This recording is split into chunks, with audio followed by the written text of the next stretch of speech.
Unit 6, page 49. Read. Exercise 2. Read and listen to the text. I'm your long-lost son. Over 150 years ago, a rich woman in England called Lady Tichborne put advertisements in newspapers around the world. They announced that she was looking for news about her son, Sir Roger Tichborne, who had been on a ship called the Bella, travelling back from South America in 1854.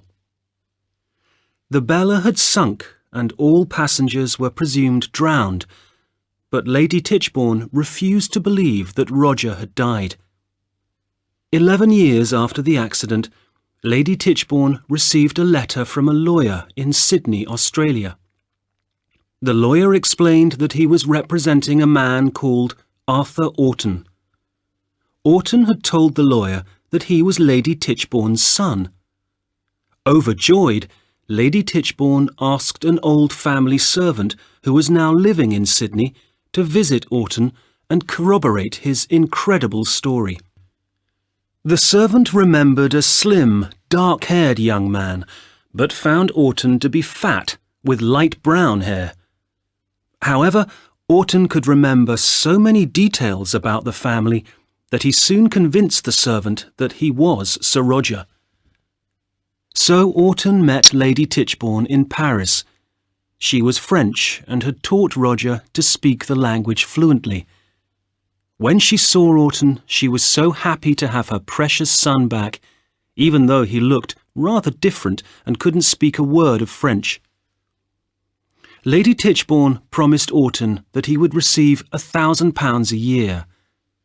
Once Lady Tichborne had accepted him, many other friends and family members did the same. However, several members of the family were dissatisfied with the situation, alleging that the man was an impostor, but Lady Tichborne ignored them. When Lady Tichborne died, Orton wanted to claim all of the family land and money from Lady Tichborne's younger son, Henry. The family hired lawyers to investigate him, and in 1874 there was a famous trial that lasted 188 days.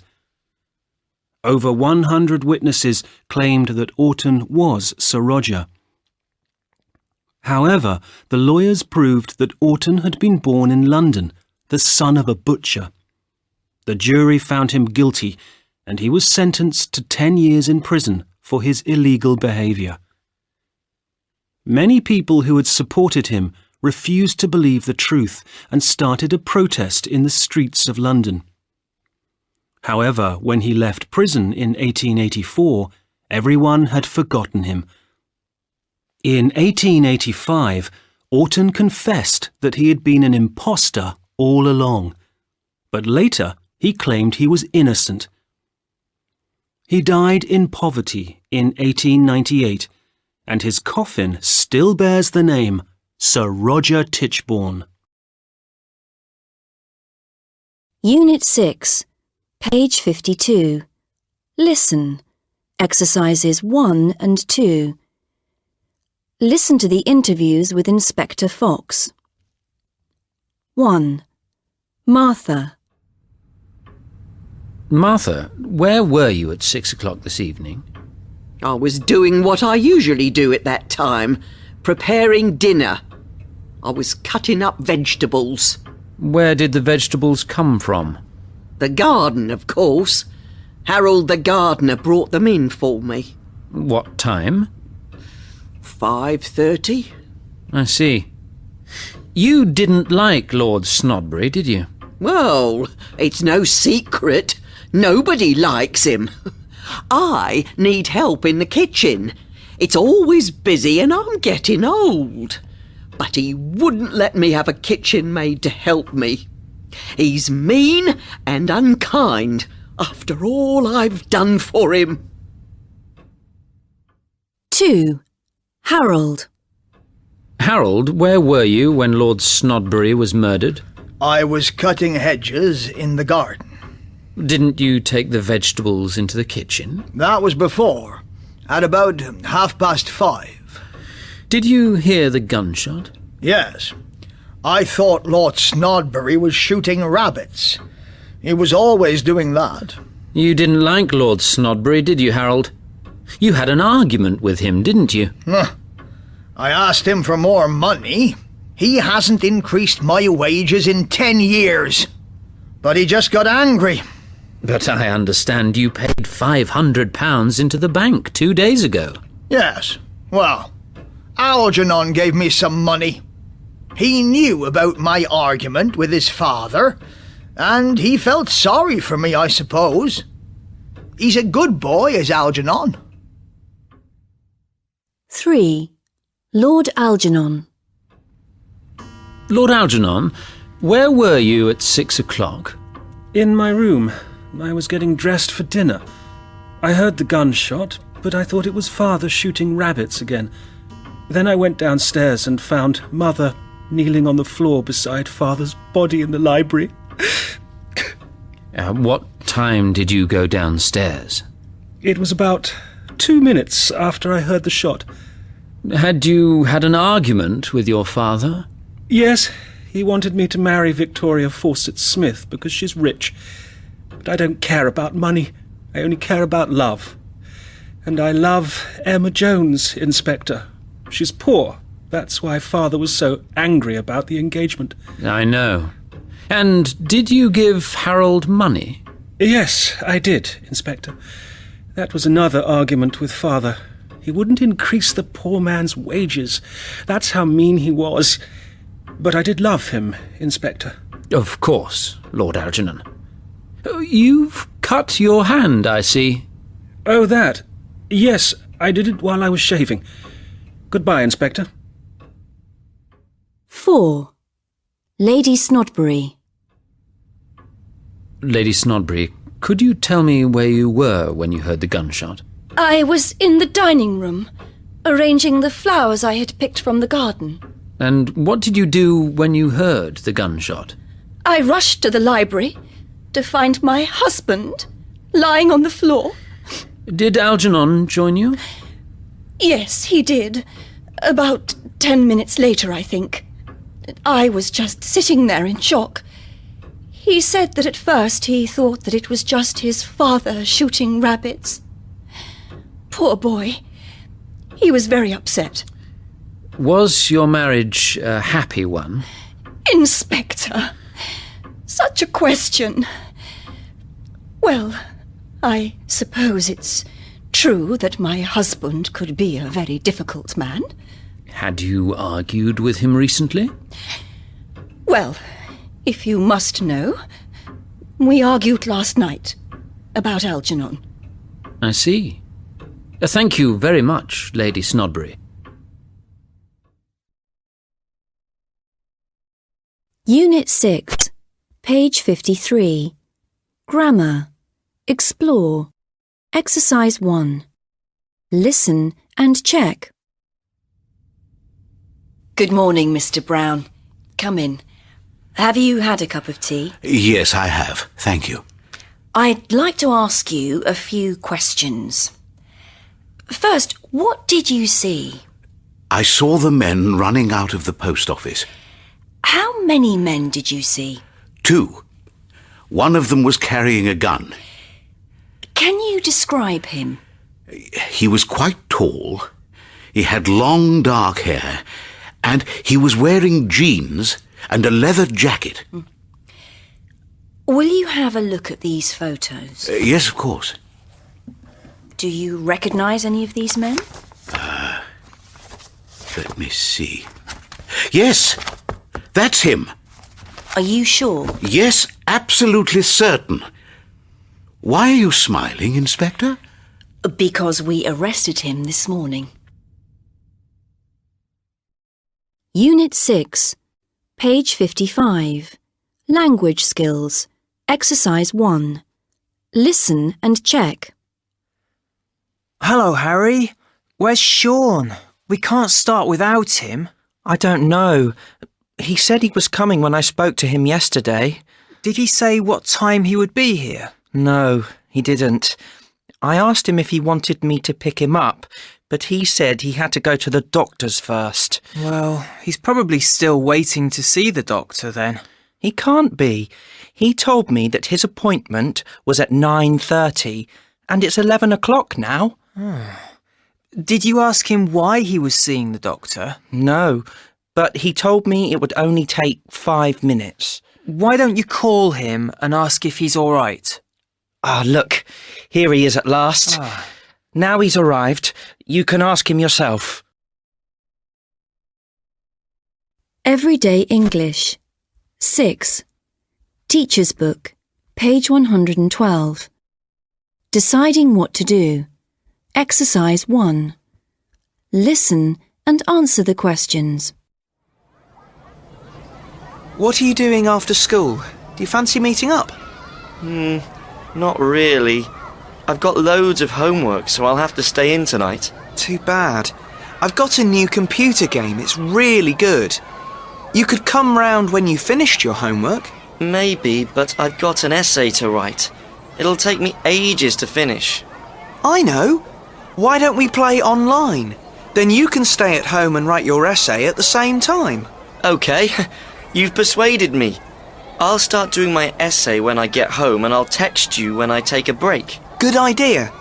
We can play for half an hour. Then you can carry on with your essay. Okay, that sounds great. Everyday English 6. Teacher's Book, page 112. Deciding what to do. Exercises 5 and 6. Listen. Tanya and Simon. I'm so bored. What shall we do? Why don't we go out for a walk? I don't really fancy it. It's too hot. What about a bike ride then? Even worse. What can we do to keep cool? We could go swimming. The outdoor pool will be lovely and cool. That's true, but we still have to walk there.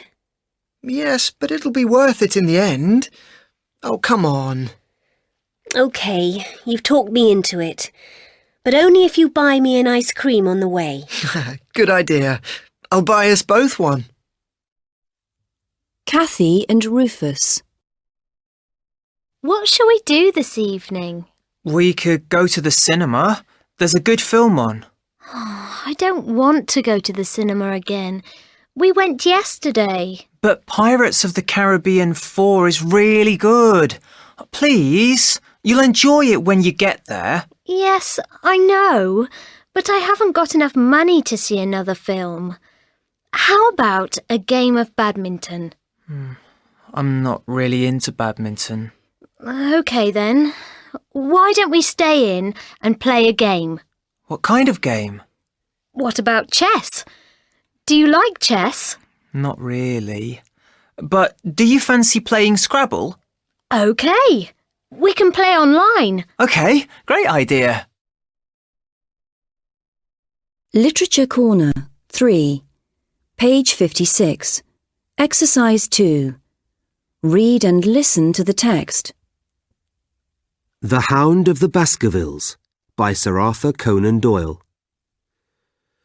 Thank you for informing me about this interesting case, Holmes said.